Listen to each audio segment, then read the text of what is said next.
Sussman. We located her. She's here with us. Whatever you want to do. My name is Edna Ventrola. For those of you who weren't here last week, I opened a session on talking about families and how we get to support each other, both as community and our individual families. And this week, we have Dr. Sussman joining us, and she's going to talk to us a little bit about the wonder years. Oh, is that what you called it? I didn't know in the end what it was going to end up being called. Well, actually, this had a much better title. They came up with "This Too Shall Pass." Right. Well, I just had mine called Parents and Adolescents. Kind of boring, but... So anyway, my name is Meg Sussman. I'm a clinical psychologist. I have a practice in Mount Kisco, and I also work at Purchase College in their counseling center with college students. So I have, I see it kind of across the span of adolescence, and you know, the longer I work at a college, the more convinced I am that college is definitely a part of adolescence. It's the other end, but it's there too. Anyway, so I wanted to do something a little bit different than just stand and talk. So I'm actually going to ask you to break into groups in a couple of minutes. But I first wanted to just kind of ask you, if you wouldn't mind, just telling me your name. Well, you have your names on there, most of you, but your name, and if you have children, and how old they are, or if you're grandparents, how old your grandchildren are, or if you don't have children, and just a word or two about why you wanted to come to this. Is that okay? Sure. Hi, I'm Edna Ventrola. I have a child who's an adult, and I have a grandchild who's 2. Okay. Neil Southorn. I'm pastor here, and I'm supposed to be here, but I'm very excited to hear. We'll excuse you if you feel like it. If it gets really bad, just... No, thank you for coming, Nick. And 2 kids, 28 and 22, or 23. Oops. So lots of challenges still. You're right, those adolescents could do. Right, it goes on, especially, I think, you know, as we go further into this century. Go ahead. Jeff Kroc, this is my wife Dana. We have a 21-year-old, a 7-year-old, she just turned 7 this week, and a 13-month-old. Wow. Yeah. We're all ears. You're standing. Brian Bob, my wife Vicki, we have a 6-year-old, and I'm not sure if I want to be here because I think ignorance is bliss. It's never too early to start thinking about it. I'm Kate Lombardi. I have a 28-year-old and a 25-year-old, and I'm here to tell you it's going to be okay. This too shall pass. I'm Nancy Osborne, my husband Jeff. We have 3 adult children and we have 4 grandchildren. But I can see the teen years going fast approaching again with these 6-year-olds. Heather LaPierre. I have 2 daughters, 15 and 12. I'm Becky Baxter Ford. I have a 20-year-old and a 15-year-old. And about a week ago, I didn't think I needed this class. But this morning, it's a different picture. I'm Cynthia Koutsaros. I have 2 boys, 15 and 17. So I'm your target audience. Okay, in the back. Emmanuel Adebayo, I'm a 16-year-old and 4-year-old boy. Okay. I'm David Kang, and this is my wife Angie. We have 18 and 16. I don't know why I'm here. I think it's game over. I like honesty. You wanted to say your name and any ages of children or grandchildren? Oh, I'm kind of past the teenage stage. Yes, I have a 22-year-old and a 25-year-old. Okay. We're Steve Albert, Roddy Albert. We have a 15-year-old son and a 12-year-old daughter going on 17. Yeah. So we're pretty much the... Okay. This is my wife Susan and Chaco Abraham. We have a granddaughter who is just turned 14. Oh. Okay. Tim Byrne, 3 children, aged 10, 8, and 6. Go ahead, honey. And Susan and Brad Condit. I don't learn, so I have two broods. Have a 29-year-old daughter who's getting married to a great guy on June 21st. We have a 25-year-old daughter, we have a 22-year-old daughter, and we have two 11-year-old twin boys that'll be 12 in about a month. And yes, you can survive it, but I can tell you with a 29-year-old, they never leave. Yes. Yes. Well, I have two kids, one's 22 and one's 19, and I mean, even though I'm a psychologist and I've been doing this for a long time, I'm shocked at how my kids are still, you know, coming to me. I'm like, I thought we were done here. But we're not. That's the good news and the bad news, right? Okay, so what I wanted to do, to actually just, I have two scenarios that I've written up, and everybody can grab a copy if you don't mind passing these around. There should be enough for everybody, I think. I made 30. And what I want you to do is break into groups of 2, preferably with somebody you don't know. Okay? I'm going to ask you to really kind of go out on a limb a little bit, and each person, again, pair up with somebody, and we'll start by each one of you going through scenario 1.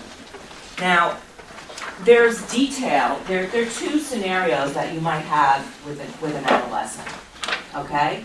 And I kind of wanted you to either do one of 2 things, and I wasn't sure, so I'm going to leave it up to you in your pair. You can either do this as a role play of a parent and a kid, or you can just discuss the issues as you would imagine a parent would see it, and as you would imagine a child would see it.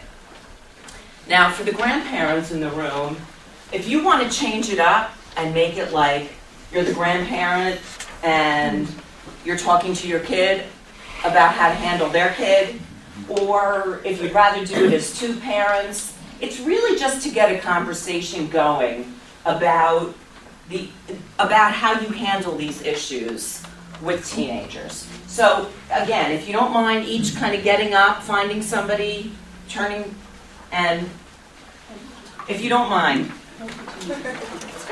you kind of have to do it. Okay, you want to do it with people who don't know? Okay, you got them. Hi, Brad.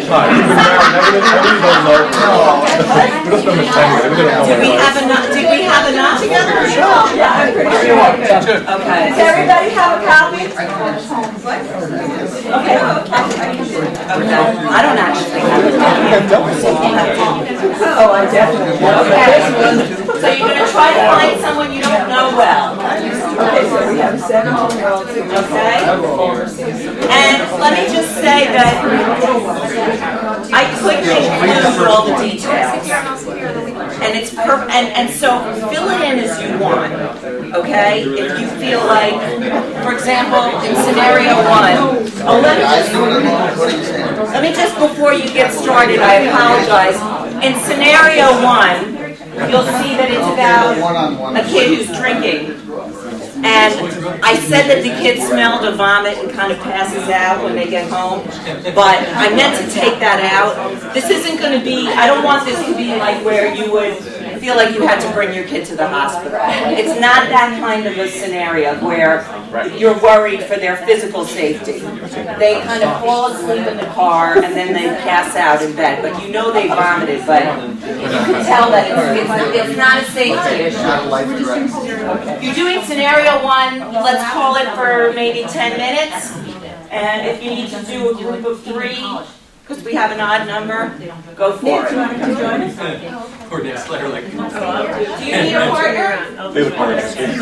Probably when they're 3 or 4, right? Not about sex, but, you know, I mean, I have a joke with my kids. It's like, I know, Mom, I can come to you at any problem. But like, I instilled that from when they were really little. And I'm not saying my kids came to me with every problem. Like, sometimes they ignored that. But I really wanted them to know, at the end of the day, I'm here for you. And there's nothing you can do that I won't try to be there for you. And it might mean that I'll set a limit and I'll set a consequence that you're not going to like. But yeah, the open dialogue and that you're not going to get freaked out and shocked by anything that your kid tells you, I think. Or you're going to at least step back from it and try to listen and approach it, like I said at the beginning, calmly. That is so key. Remember, you don't have to have everything figured out on the spot. You can say to your child, you know what, I need to think about this, even in this scenario, right? Like, I need to talk to the other parent. And that becomes a whole thing too, if your kid says, let's just say it's your daughter, and the mother finds her, don't tell daddy, please, mom, please, you know, how do you handle that? Not, how do you handle letting your child know that you're disappointed in their actions, but you still love them? Because so many kids, I mean, not only are you afraid of your parents, but you don't want to let them down. Like, you feel like, you know, you screwed up, you let yourself screw up. And now when you tell your parent, which would be a big, huge relief for you, you're gonna let your parent down. And how do you as a parent, because you are going to be let down, you're going to be like, oh man, I failed, you failed, we're all failing. right, and you might take, right. How do you convey that, even when you are really disappointed that they succumbed to whatever the peer pressure is or whatever they did? How do you convey that without making them feel worse than they already feel? Right. Absolutely, so key. Well, I think to do exactly what you said, Is to say, you know, you failed, I failed, but we still love you, and this is a learning experience. And I mean, that's what I've tried to do, because there are going to be learning experiences, and thank God that there are learning experiences, because that's life, you know. And so we we had a scenario, not any of these scenarios, but something that my son did that had bad ramifications, and I said, I hope I have your back, but I hope you learn from this. And he was presented with a similar scenario later, and he learned from it. And and we were able to talk about that. And I said, I think you handled this differently because of that other experience that you learned from. And but I think exactly saying that, you know, we'll love you no matter what, or you know. I think that starts when they're little. Yeah. I remember saying that. I love you. I was like what you do. That's right. Right. Absolutely. Criticize I the love you, behavior, but I don't not the like child, your behavior. right. The basic, you know. We grew up with a trust bank that I read about years ago, and Phoebe and Bailey, they both knew that they had to fill up that trust bank before they were given freedoms to go out. Like Bailey, she doesn't go to parties. She asked initially, this year particularly, and I'm pretty strict, I guess, and said no, and then she just relaxed about it. And And it's didn't push interesting it. too Now how she's just a sophomore, so things are going to change. sometimes now. you say no and you think they're going to give you hell on hell. But the trust bank thing was great, because we said, you know, it takes a while to earn that trust bank, fill it up, and man, one wrong move and it's depleted. And so, and that analogy worked for them and us during these last few years. We need to wrap up for those who can stay. I'm sure Meg has a few more minutes. She can come up, but thank you, Meg, for this presentation.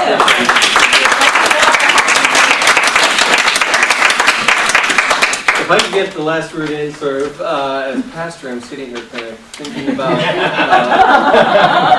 values and what does our faith tell us about sexuality, about drinking, about all kinds of issues. And it's great to have this conversation because it's not as black and white as it used to be. No sex outside of marriage was, we all tried to hold to for generations, but we realize that's not reality we live with in terms of a number of levels. And so we need this conversation about, does our faith inform how we use our bodies, whether it's drinking or whether it's sex or whether... Right, and I actually meant to include that there is the whole, I mean, I sort of touched on it a little bit about what your own values are and how important they are and how you want to, instill that, but also realize that they're exposed to a whole world out there outside of church that may be giving them very, very different messages, and that's tough. So I hope I wasn't too... No, I just say this is great. I'm sort of on the... what? I'm on the real end of... I'm on the... And I'm not, I wasn't approaching it at all from a faith-based place, so I hope that was okay. Absolutely. It's great to start the conversation. Right, Thank you. Okay, Thank you. thank you all. If anybody has any questions or comments?